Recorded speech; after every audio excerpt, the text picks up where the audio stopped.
Welcome to the French Newfie. I'm Erin MacDonald. Today I want to make for you an Italian dish called Saltimbocca, and that actually translates to jumps in your mouth. And that sounds like a party to me. I can't wait to share the recipe with you. It was passed on through one of my former executive chefs, so I hope that I do him proud today.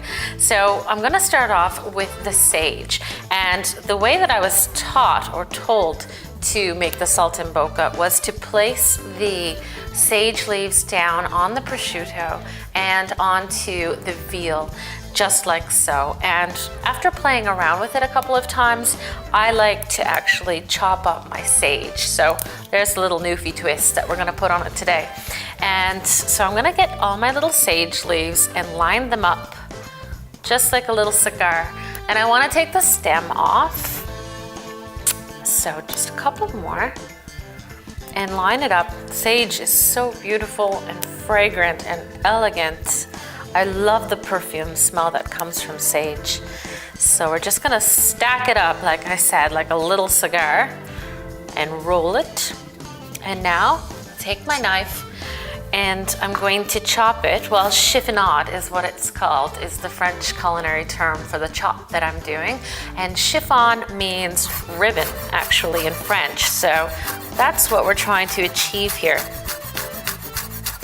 Just like so, all the way back. And as you can see, they're little ribbons. And that's the way that I like to do this with the sage, is the chiffonade.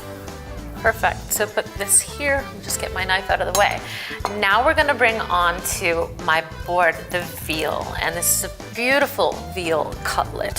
So just get that down. I'm gonna do two, like that. And we're going to take the prosciutto. And prosciutto is Italian cured ham, or Spanish, I believe, Spanish cured ham. So we're gonna get that down onto our veal like this. It's so thin and beautiful and salty. I'm not gonna use any salt for this recipe because the prosciutto crudo will take care of that. It's salty enough. And I'm gonna be generous with it. It's delicious, just like so. And now we're gonna move on to our chiffonade of sage and get that down just like that. Turn on my burner. Let's get that going. Perfect. We want it medium high. And I have some oil, just a neutral oil, and some butter. And that's gonna get nice and hot and ready for our saltimbocca. So now just do the other side. And as I mentioned, I'm not gonna put any salt on this, but I am gonna put some pepper. You can really smell that sage. It is beautiful and it's delicate. It's a really elegant and quick meal to prepare, as you can see. This has not taken me any time at all. Some pepper, just like that. And now what we're gonna do, give it a little swirl around the pan, nice and hot. We're gonna roll it up into a little ball, a little package almost, just like that. And done. We're gonna secure it with a large skewer. So just push it down through, out through the other side. So there you go, perfect. Now we're gonna do the other one. So the same method, just roll it up. Again, it's like a little cigar, well, a big cigar, but it's the type of rolling method that you're doing. So get that down, and I can hear my butter and my oil sizzling away.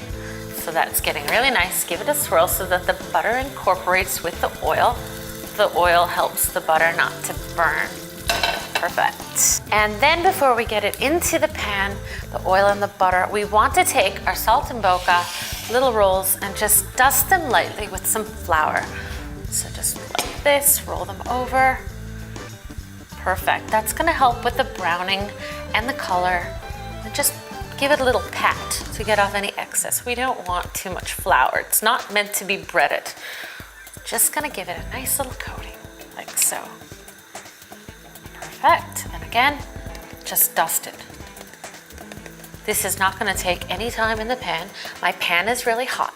So let's get it in just like that. And just wipe my hands. And while that's going, I'm going to chop up a little tiny bit of cheese. And again, this is the French Newfie twist. It's always nice to have a recipe that you can follow, but I rarely cook the same thing twice. I really enjoy making a recipe my own, and that's what I'm doing here today. I'm gonna move my board out of the way just for 1 minute, and my knife. I'm gonna bring back some nice cheese. I have a wet cloth or a wet paper towel. I do that quite often in my videos, as you've seen before, I'm sure. I have a cheese knife, and I absolutely love this cheese knife, and a big brick of cheese.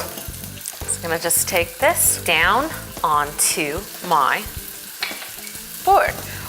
I want to cut just a little bit, and be careful with this knife. I love this knife. It's a perfect cheese knife. Get that down. There we go. Put my knife off to the side. And this is gonna be ready for shaving later.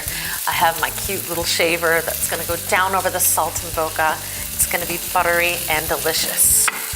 This is frying really quickly. You can hear it. I'm just gonna give it a turn.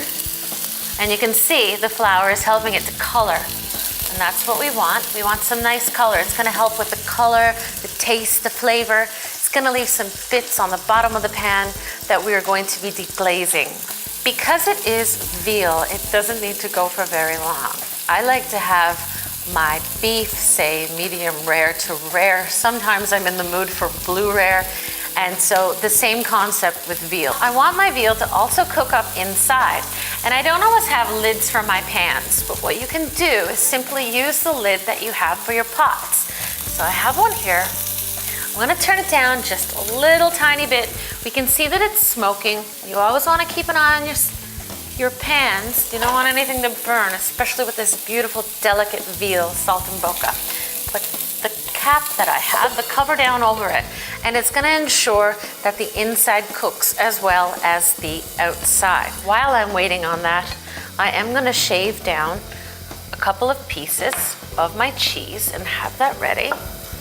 So, just like so. Some nice shards and shavings.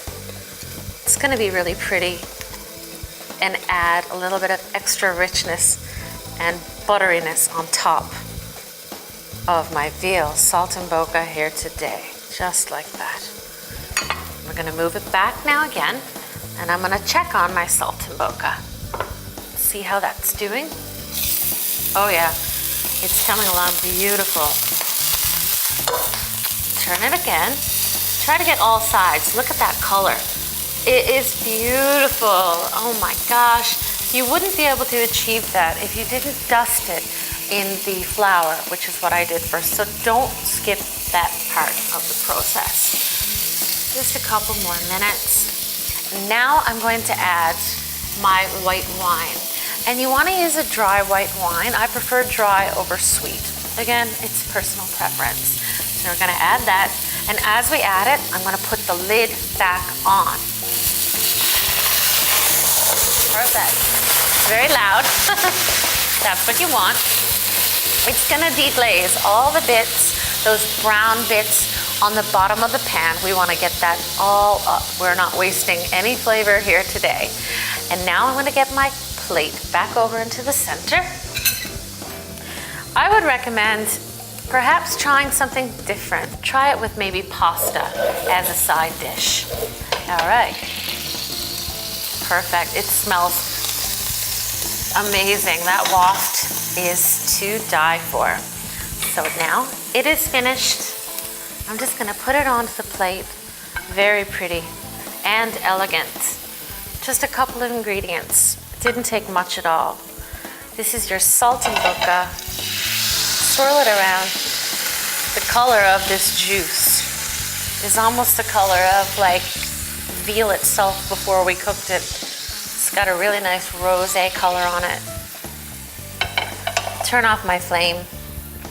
I'm gonna add a little bit of the French Newfie twist to it, which is the cheese. Some nice salty cheese that I have down over it. Be careful of the skewers. A little bit of parsley. I like to use flat leaf Italian parsley on almost everything. And especially because it's Italian, the dish we're doing Italian, you want Italian parsley. And now just this beautiful sauce down over. Oh my gosh, that is beautiful and elegant and delicious. And I really hope that you give it a try and let me know your feedback.